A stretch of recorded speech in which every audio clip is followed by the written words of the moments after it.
Hello दोस्तों। आज हम स्टार्ट करने वाले हैं पोल साइंस क्लास सिक्स के चैप्टर 2 को, जो है हमारा डाइवर्सिटी एंड डिस्क्रिमिनेशन। जैसे यार हमने पिछले चैप्टर में बात करी थी डाइवर्सिटी के बारे में कि आखिर आप सब लोग डाइवर्सिटी से क्या समझते हैं, डाइवर्सिटी होती क्या है, भांति भांति के लोग एक साथ हमारे इंडिया में कैसे रह रहे हैं, क्या हमारा हिस्टोरिकल और जोग्राफिकल चीजें रही हैं जिससे हमें पता चला है कि डाइवर्सिटी हमारे यहाँ पहले से ही थी। वो सब हम पहले डिस्कस कर चुके हैं। अगर आपने वो नहीं देखा है तो ऊपर आपको एक आइकन दिख रहा होगा, वहां पे पिछले वीडियो का लिंक आ रहा है, आप उस पर जाके क्लिक करिए जल्दी से और पहले वो वीडियो देखिए और फिर ये वीडियो पे आइए। और आज हम इसमें जो है डिटेल्ड समरी बात करने वाले हैं डाइवर्सिटी एंड डिस्क्रिमिनेशन चैप्टर की।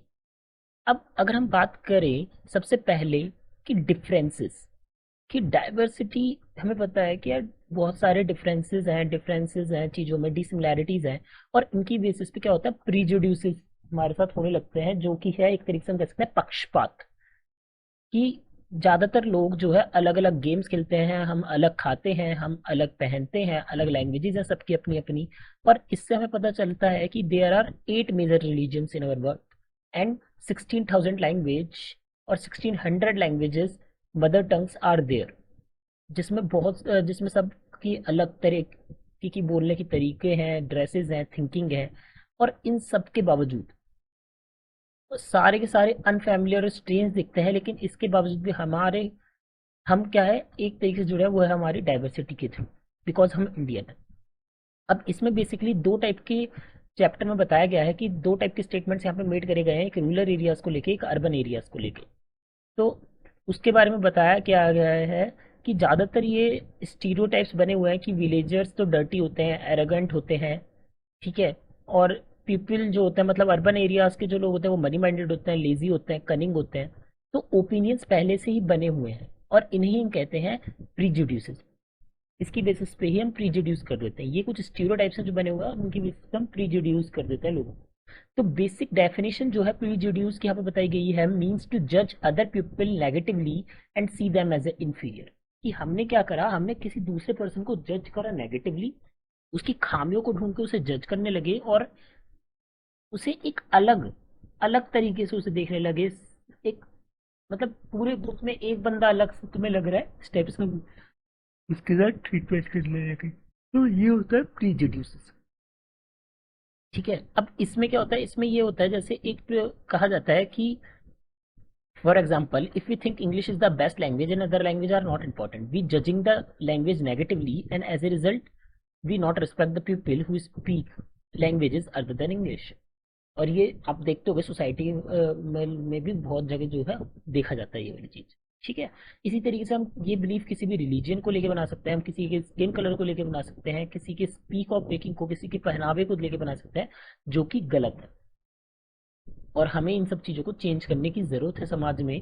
अगली हम बात करते हैं स्टीरियोटाइप्स।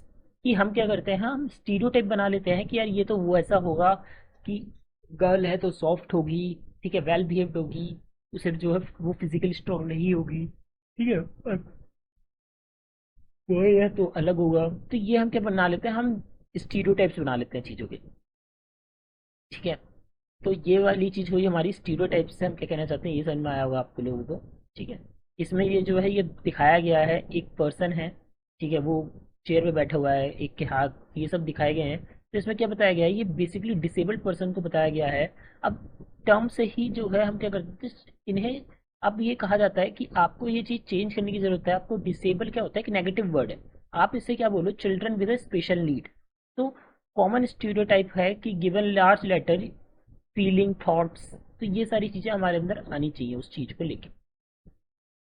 बेसिकली अगर हम बात करें तो गाइस इस चैप्टर में ज्यादातर आपको स्टीरियोटाइप और डिस्क्रिमिनेशन में, सबसे पहले आपको स्टीरियोटाइप और डिस्क्रिमिनेशन क्या है, आखिर आप स्टीरियोटाइप से और डिस्क्रिमिनेशन से क्या समझते हैं, ये सब आपको जानने की जरूरत है कि आखिर स्टीरियोटाइप और डिस्क्रिमिनेशन में क्या अंतर होता है। जैसे अगर हम स्टीरियोटाइप की बात करें तो स्टीरियोटाइप क्या है, स्टीरियोटाइप बेसिकली क्या है कि when we fix people into one image and we create a stereotype about that people. हम किसी भी पर्सन को एक पर्टिकुलर इमेज में रख देते हैं और हम उसके बारे में स्टीरियोटाइप बना लेते हैं। ठीक है। जब when people say that those who belong to a particular country, और ये चीज़ कब होती है जब हम कहते हैं कि यार ये पर्टिकुलर कंट्री से है, ये पर्टिकुलर रीजन का है, ये पर्टिकुलर सेक्स का है, ये रेस का है, ये जो है इकोनॉमिकल बैकग्राउंड से ऐसे हैं, तो ये स्टिंगी होंगे, लेजी होंगे, डम होंगे, तो these are stereotype. Just like some people are like this is not fair to think everyone will be the same. तो यार कुछ पीपल अगर हैं तो ये नहीं कि सारे के सारे एक जैसे। जैसे क्या होता है कि एक सोसाइटल मेंटेलिटी बन गई है कि सारे के सारे पुलिस वाले जो है, सारे के सारे नेता भ्रष्ट होंगे, सारे के सारे पुलिस वाले करप्ट होंगे। ये एक धारणा बन चुकी है आजकल सोसाइटी की, जो कि एक कॉमन स्टीरियोटाइप है। डिस्क्रिमिनेशन की बात करें तो it happens when people act on their prejudices और स्टीरियोटाइप। लेकिन डिस्क्रिमिनेशन कब होता है? डिस्क्रिमिनेशन जब होता है जब वो अपनी धारणाओं पर, अपनी चीजों पे एक इमेज को रख के जब डिस्क्रिमिनेट करना स्टार्ट कर देते हैं, उससे हम कहते हैं discrimination. If you do something to put the other people down, if you stop them taking a part in a certain activity and taking up jobs, and stop them for living in certain neighborhoods, prevent them from taking water from the same well and hand pumping, not allowed to drink to the some cup of grasses, that you can discriminate them. तो इस तरीके से हम बता रहे हैं दोनों में डिफरेंसेस क्या क्या है और कैसे कैसे ऑथर ने इस चीज को बताया है।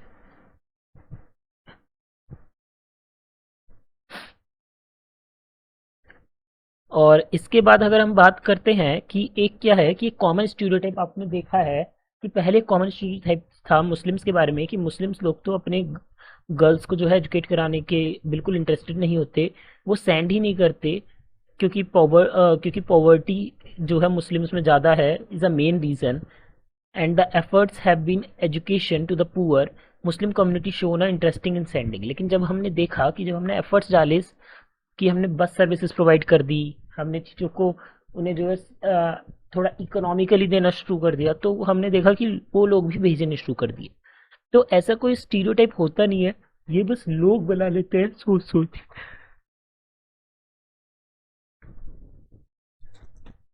2 मिनट रुकते हैं दोस्तों, थोड़ा सा आप इसको पढ़िए इतने।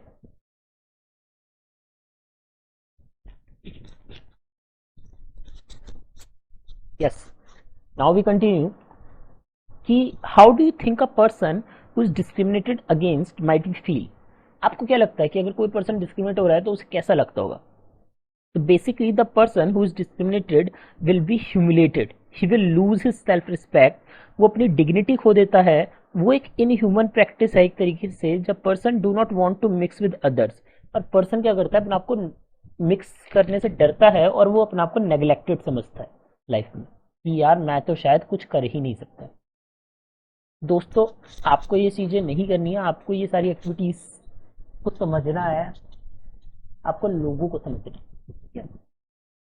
एक क्वेश्चन है, how can the stereotype people think that girls are burden on their parents affect the life of the daughter? Image this a situation or list at least 5 different effects that this stereotype can be awakened. तो basically क्या है कि पहले ये stereotype था कि girls तो burden है, और आजकल भी बहुत जगह ये आप देख रहे होंगे कि ये माना जाता है कि गर्ल्स तो यार burden. Girls has been treated as a burden since time. Even today, many places are there where condition has not changed, whether it is home or outside. There is a negative. There is not given them opportunity. There is a mental setup of parents is such that they are not accepted to the birth of daughter. मतलब whole heartedly वो लड़की को अपनाने में डरते हैं, वो सोचते हैं यार ये तो हमारे कुल कुल के लिए है ही नहीं, ये तो किसी और को हमें भी आनी पड़ेगी, ठीक है? तो मतलब एक माइंड चेंज करने की जरूरत है लोगों की, लेकिन ये आज भी स्टीरियोटाइप बने हुए हैं, और जिसकी वजह से गर्ल्स को जो है बहुत बुरा अफेक्ट पड़ता है। 5 डिफरेंट इफेक्ट्स जो स्टीरियोटाइप की वजह से गर्ल्स की लाइफ में पड़ते हैं। गर्ल्स जो है वो डिस्करेज फील करती है, and they have not concentrate on their studies. All the dreams to achieve separate identity in society would be shattered. जो सारे ड्रीम्स होते हैं उनके, वो शैटर्ड हो जाते हैं। Sometimes they are not allowed to join a school और a college, and these ruthless attitude of parents toward their daughter and ruins their career. Even marriage does not bring a future to the world. Some in-laws prevent themselves of proper treatment, and newly married girls but more of the time we find that they will ill treated. लेकिन ज़्यादातर हम यही देख रहे हैं कि बहुत सारे लड़कियां, this word to be untouchable Dalit means those who are broken. और उन्होंने क्या कहा, मतलब कितना अच्छा आप देख रहे हो इस चैप्टर में बताया गया है कि उन्होंने अपने आप को क्या बोला कि those who are broken. The words according to the Dalit shows how social prejudices and discrimination have broken the Dalit people. The government refers these people as a scheduled caste. और गवर्नमेंट ऐसे लोगों को शेड्यूल कास्ट कहती है। जैसे आप देख रहे हो ये दलित, ये लोग नॉर्मल और दलित लोगों को पहले मतलब बहुत बुरा ट्रीट करा गया है। डॉक्टर बी आर अम्बेडकर ने भी अपनी स्टोरी में यहाँ पे बताया है कि मतलब कैसे उन्हें जो है बिल्कुल अलग देखा जाता था। स्कूल में जो है बैठने के लिए साइड में बैठा जाता था और लोगों से, कहीं ट्रैवल करने के लिए उन्हें जो है ले जाने में मतलब बहुत ज़्यादा वो होता था, प्रॉब्लम आती थी। मतलब इवन इतना भी है कि स्टेशन मास्टर उन्हें एक इन्फीरियर तरीके से उन्हें वॉच करता था, जो इनह्यूमिलेटेड वे था। अगर वो डबल भी ऑफर फेयर करते थे तो भी वो लोग मना कर देते थे। और बेसिकली ये वो कास्ट जो बॉम्बे में ट्रीटेड करी जा रही थी अनटचेबल की तरह, वो उस समय थी महार कास्ट। महार कास्ट के लोग थे। और ये डॉक्टर बी आर अम्बेडकर ने अपनी स्टोरी में भी यहाँ पे बताया कि उनके साथ कैसे कैसे हुआ जब वो एक स्टेशन पे गए और वहाँ पे स्टेशन मास्टर ने उन्हें कैसे ट्रीट करा, आधे घंटे खड़े रहे अपने भाई के साथ। और उसके बाद वहाँ स्टेशन पे भी सब देख रहे थे उन्हें जाने के लिए, बिकॉज जब स्टेशन मास्टर को पता चला कि वो महार कास्ट के हैं और वो कोरेगांव जा नहीं सके क्योंकि बिकॉज ऑफ ब्लॉक कार्ड भी उनसे जो है डबल रेंट लेने के बावजूद भी वो नहीं ले जाएगा क्योंकि वो महार कास्ट के थे। तो इस तरीके से एक इनइक्वालिटी वे में चीज़ों को देखा गया और यहाँ इसमें दिखाया गया कि कैसे दलित, अनटचेबल्स, गर्ल्स, पुअर लोगों को स्ट्राइव करना पड़ रहा था अपनी इक्वालिटी के लिए समाज में। और इसकी वजह से ही एक बात कही गई कि what does the constitution says about regard the equality, what do you think, it is important to all people to be equal. The constitution says the following with regard to equality, equality of status and of opportunities, and to prove among the all. It is important for all people to become equal so that all people are not discriminated against, one society became casteless and there are no place of inequality. कोई place ही ना हो inequality का, ये constitution में कहा गया है। और डॉक्टर बी आर अम्बेडकर ने भी कॉन्स्टिट्यूशन में जो सबसे पहले रखा है वो यही चीज रखी है, इक्वालिटी। ठीक है, तो दोस्तों आई होप आपको ये चैप्टर समझ में आया हो और थोड़ा सा आप इसको फिर से गो थ्रू करेंगे तो आपको और अच्छे से समझ में आएगा।